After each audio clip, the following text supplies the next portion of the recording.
guys, Heather and Gonzo coming back at you, right, Jay? Say hi. Oh, he's burping. You burping? Oh, I hope y'all saw that.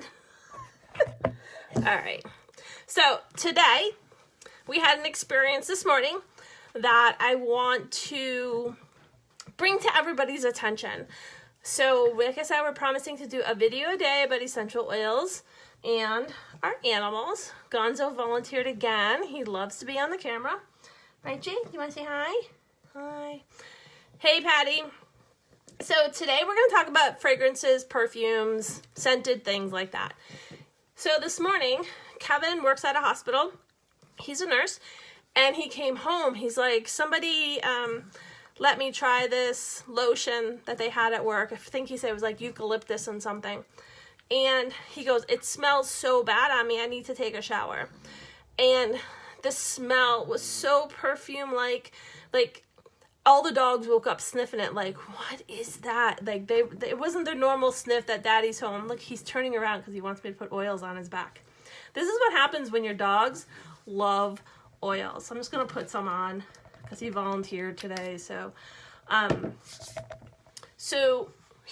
it stunk, and I actually had to get out some oils to cover up the smell and get rid of it. It was so stinky. So a lot of people think, well, you know, it's a lavender spritz. It's fine. Unless you know where your lavender comes from, it might as well just be, it can be anything. Like literally there's synthetic chemical formulas for everything, right? Lavender can be made synthetic and it can smell like lavender. Most people, when they smell Young Living's lavender, they have no idea that that's what lavender is supposed to smell like. So anyhow, it stunk, right? So getting rid of the scented candles and all that kind of stuff, that's all synthetic. And like, where is it? There was a National Resource Defense Council study, found that 12 of the 14 air fresheners used in 75% of U.S. households contained endocrine disrupting phthalates. Guys, that's a big deal. You need to get that stuff out of your house. And if you don't know what that means, like an endocrine disruptor, that can like really mess with your life, right?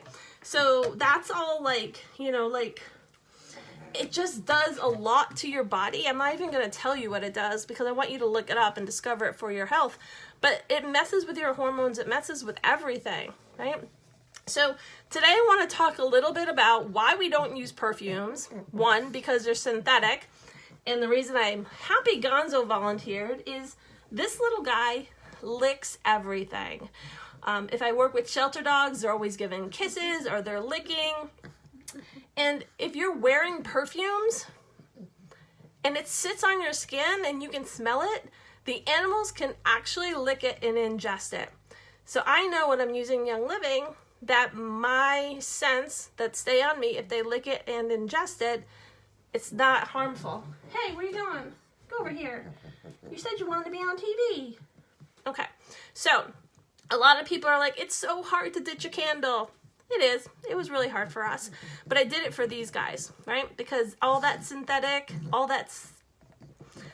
those things, those aren't really essential oils. Those are something else. You may find somebody that does candles with Young Living, okay? But I'm still burning soot and stuff. So oils like Valor, it's for grounding, it's for courage, but it also smells really amazing. So you can wear this, just a drop behind your ears. I recently learned this is the most absorbent place in your body for your skin, for your oils to be absorbed. I know when dogs lick us, they lick our face, right? They could actually lick makeup off and ingest it, so you need to be careful what makeup you use around your animals. But Valor, right? Put that on. It smells amazing. He's like, let me smell it, Mommy. And dogs can smell it right through the lid. I'm trying to do it so you can see his little face. See it? See it, Jay? Let's turn it a little bit. Oh, now he's like, no. Okay. Other oils like Stress Away or even Sacred Mountain. Let's see. Jay's like, how about that one? You just crack it and they can smell it. You like that one? Yeah? You like that one? The other thing you can do Melissa Pepping, who's a Royal Crown Diamond with Young Living, wrote 2 books, and they're all on male and female perfume recipes. And you can make them in roll-ons, you can make them in bottles, and it's making your own perfume. You don't need to buy that expensive stuff. I used to have some really expensive stuff that I ditched. I made my own. They last forever. You do have to shake them every time because they do separate. We're not adding, his tongue was stuck to my finger. We're not adding like crazy things to make it stay dispersed, so you do need to shake it. Sometimes the little, what are they called? The little straws on there get a little clogged, so you gotta take them out. When you work with essential oils, you literally need to be a little bit more hands-on with your stuff. But we do all the hands-on work. Yeah, we ditched all the, Patty says she ditched all the fragrance stuff for us, our meows, and the grandkids, and everyone else that comes over. So these recipes are so good. I made like 4 or 5 of them, and you shake it, and you got buy whatever perfume bottles you want. And when you spritz it, you can spray it just like another regular perfume, and it actually has alcohol in it. Can you hear him? It has alcohol in it. So it, where are you going? Come here. Come here. But see, like that might have been a lot for him because there really was a lot of oils in here. And this has been sitting on my shelf for a couple of years. The longer it sits, the better it smells. It gets more of that perfumey smell. Can you come back? Come here. And the other thing, being a retired dog groomer, see, he wants oils on his back.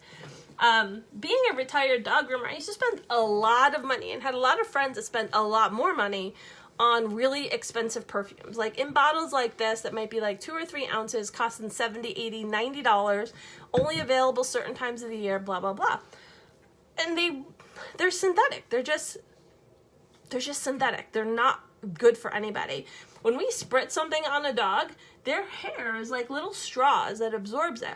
So I can actually spritz him with it. He doesn't like the spritz sound. But no, he's gonna bark because I hear a siren. But I spritzed him with this. So instead of using like a doggy cologne, because I don't believe the quality of their fragrance should be less. Stop. They stopped, okay? He doesn't like sirens. He barks at them because he's the watchdog. So when you're spritzing your dog or yourself, or your linens or anything, or the room, the couch, like I said, he licks everything. That tongue is always out and always licking. So if I put something on me, like lotion, and he licks it off, because I'm using Young Living, I'm not concerned at all. If he goes to somebody's house and he'll probably lick the floor or lick their couch or lick them, I don't know what they're using. So when you're talking about fragrances, you need to make sure you're not using something that has the ingredient fragrance, because that is a trade secret word. That's where all the loophole is. That's where they literally can put anything that they don't want you to know what it is and call it the word fragrance. It's part of the cosmetic industry, and unfortunately that's where essential oils fall. Essential oils actually fall in the cosmetic industry, which is self-regulated, which means anybody put anything they want on their label. And I was telling somebody last night, she was saying she had rose essential oil. And our rose essential oil is like almost $200 a bottle. Most rose oil that's on the market is possibly geranium, or it is the 7th or 8th distillation. So they just, do the first run for the oil, the second one, third one. They keep distilling the same product. And as long as there's a little bit of smell of rose, people buy it. Not Young Living. We can actually do 1 drop, and you can put it in like 15 ml of carrier oil. And that's plenty and will last you a really long time. Speaking of rose, I need to do a raffle later. All right, guys, hopefully this helps a little bit why we don't use perfumes and fragrances and dryer sheets and all those synthetically smelling things. We don't use them in our house. We got rid of them a long time ago. We use roll-ons. We use Young Living essential oils. We make sprays, right? And if you want some really powerful recipes, Melissa Pepping, you can Google her and you can get her recipes. These books are not expensive. They're actually very affordable. And inside are these little books, and it tells you all these different recipes. And I think it may even tell you a little bit about like a story behind each one. So have a great day, guys. I gotta come up with a topic for tomorrow. We'll see ya. Bye.